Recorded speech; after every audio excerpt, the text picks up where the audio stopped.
In a quiet Asian village, surrounded by green hills and whispering trees, lived a young man named Kenan. Kenan was known for one thing more than anything else.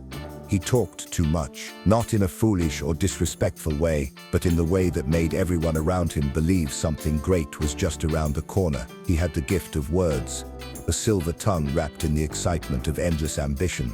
His mouth moved as swiftly as the river that cut through the valley, always rushing, always full.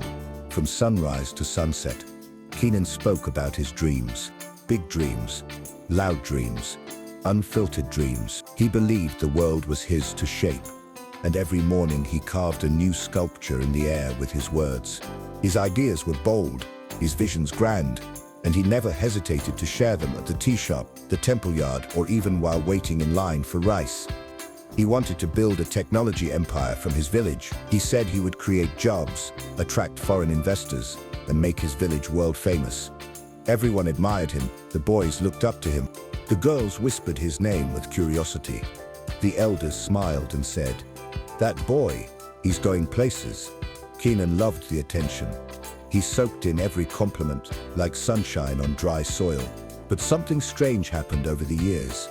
His words never turned into action. His ideas never took root. Kenan would start a project, share it with the whole village, then abandon it halfway. He would get excited, announce another dream, and watch it fade again. Still, he kept talking. He couldn't stop. He posted on social media. He joined webinars. He gave speeches at local events. He made himself look like a rising star. But behind the curtain, nothing was moving. Kenan didn't notice at first. The admiration felt good. It made him feel like a king without a crown. But as time passed, people started to see through the words. The smiles turned into silence. The applause turned into whispers, and Kenan began to feel alone. He didn't understand. Why does everything I plan fall apart? Why is nothing working, even though I dream so big? He started to feel cursed, like something or someone was blocking his path. But one evening, that question began to find an answer. Kenan had just returned from a nearby town after another failed business meeting. He walked along the dirt road, his shoulders heavy, his eyes tired. That's when he saw an old man sitting under a large fig tree. The man had a long white beard, a walking stick, and eyes that looked like they had seen generations pass. He was humming a soft tune, watching birds play in the sky. Kenan slowed down. There was something calming about him. As Kenan passed, the old man spoke without looking up. "You walk like a man whose dreams are leaking from his lips." Kenan froze. He turned. "What did you say?" The old man looked at him and smiled. "Sit, son. I have a story for you." Kenan sat on a flat stone beside the old man, unsure why he felt so compelled to listen. The sun was dipping below the hills, painting the rice fields in hues of amber and crimson. A gentle breeze rustled the fig tree's broad leaves. It was the kind of silence that made you feel like the world was holding its breath, waiting for something sacred to be said. The old man leaned on his cane and stared into the fading light. His voice, though soft, seemed to sink into the earth itself. "Let me tell you about 3 farmers," he said. And something about the way he spoke made Kenan forget his disappointment, forget the failed meeting, and focus only on the words hanging in the air. Kenan leaned forward slightly, drawn in by a quiet curiosity. There was something timeless in the old man's voice, something that felt like it belonged to the soil, to ancient truths passed down in whispers. "Many seasons ago," the old man began, "in a land not far from here, 3 young farmers each received a rare seed. It wasn't just any seed.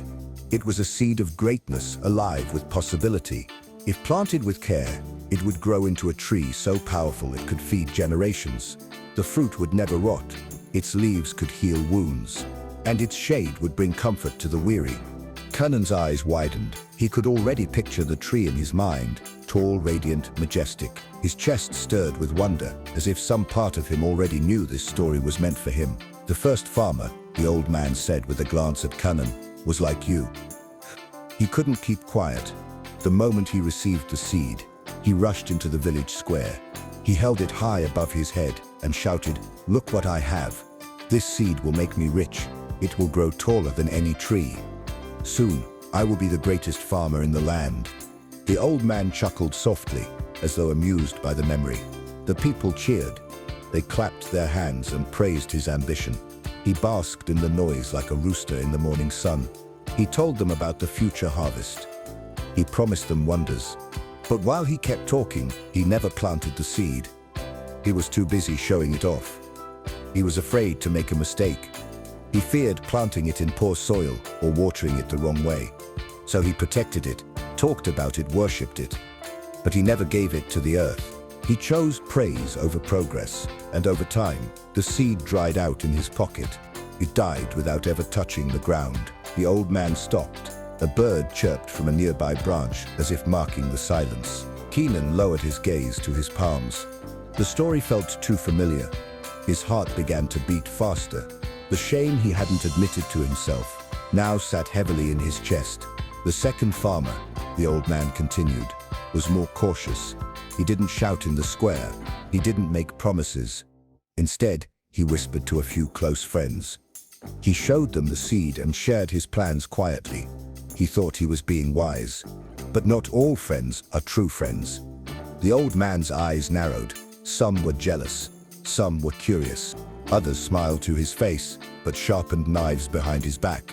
One night, while the farmer slept, someone crept into his house and stole the seed. They took it to another village, planted it in secret, and years later, that tree bore fruit, but not under the farmer's name. He watched from afar as someone else lived his dream. The seed he had once held in his hands became a monument in another man's field, and no one remembered where it truly came from. He lost everything. Kenan's jaw tightened. His mind raced back to moments when he had shared his ideas with people he trusted. The business model he once designed, only to see someone else launch it first. The app concept he posted online, only to have strangers execute it faster and better. He had called it bad luck, but now he wondered if he had been careless. He clenched his fists. The pain of lost opportunity felt sharp again, but this time it was mixed with understanding. The old man reached out and placed a hand on Kenan's shoulder, light, firm, fatherly. "But the third farmer," he said, smiling at last. "The third farmer did something different. He didn't run to the square. He didn't call a meeting. He didn't even tell his closest friends. He took the seed home. Quietly, reverently, he dug a deep hole in the earth behind his hut. Not too shallow, not rushed. He studied the soil. He made sure it was right. Every day, he watered it. Not too much, not too little. He cleared away weeds, chased off animals, shielded the soil from too much sun. He placed stones around it for protection, and every night he checked on it before he slept." Kenan was silent. Now, he could picture the farmer, alone in the twilight, guarding something precious, something unseen. When people asked what he was doing behind his hut, the old man continued. He simply smiled and said, "Just tending to a patch of soil." He offered no explanations, no promises, no previews. He let the silence work. Years passed. Everyone forgot about the seed. Even the neighbors stopped asking, until one day, without noise, without warning, a small green sprout broke through the ground. Then it grew and grew, tall, strong, glorious. A tree unlike any other. Its leaves shimmered in the sun. Its fruit glowed like lanterns. Its roots stretched deep. Its branches reached wide. Kenan sat motionless, every word sinking into him like rain into dry earth. People came running from every corner of the valley. The old man said, his voice growing warmer. They marveled at the fruit. They gathered in the tree's shade. They asked, "Whose tree is this?" And the farmer, the one who had said nothing, stepped forward, not with a speech, not with noise. He simply picked a fruit, held it in his hand, and offered it to the crowd. His silence had spoken louder than 1,000 promises. Kenan sat frozen. His throat tightened. A breeze passed through the valley, but inside him a storm had begun. For the first time in years, he saw himself clearly. He was the first farmer, always talking, always announcing, always waiting for applause, but never planting deeply. And maybe he was also the second. He remembered the app he once shared with a classmate. 3 months later, that classmate launched a similar version. got investors, got recognition, and Kenan was left in the dust. He thought life was unfair. But now he knew it wasn't unfair. It was unwise to speak too soon. The old man stood up slowly. He picked up a small stick and drew a circle in the dirt. Then he looked at Kenan and said, "Some seeds must first grow downward before they ever grow upward." Kenan whispered, "So I've been killing my dreams with my own mouth." The old man nodded. "You've been exposing them to wind before they could grow roots. Words are powerful, but too many spoken too early can choke the very thing you want to protect." Kenan felt tears sting the corners of his eyes. For years he had blamed fate, blamed others, blamed bad luck. But the truth was now clear. His dreams didn't need an audience. They needed nurturing. He stood up, bowed deeply to the old man. "Thank you, sir. You've just changed my life." The old man smiled. "Don't thank me with words. Thank me with results." Kenan walked back home, but something in him had shifted. He said nothing to anyone that night. No new idea, no post on social media, no midnight voice notes, just silence and deep thought. Days passed, then weeks, then months.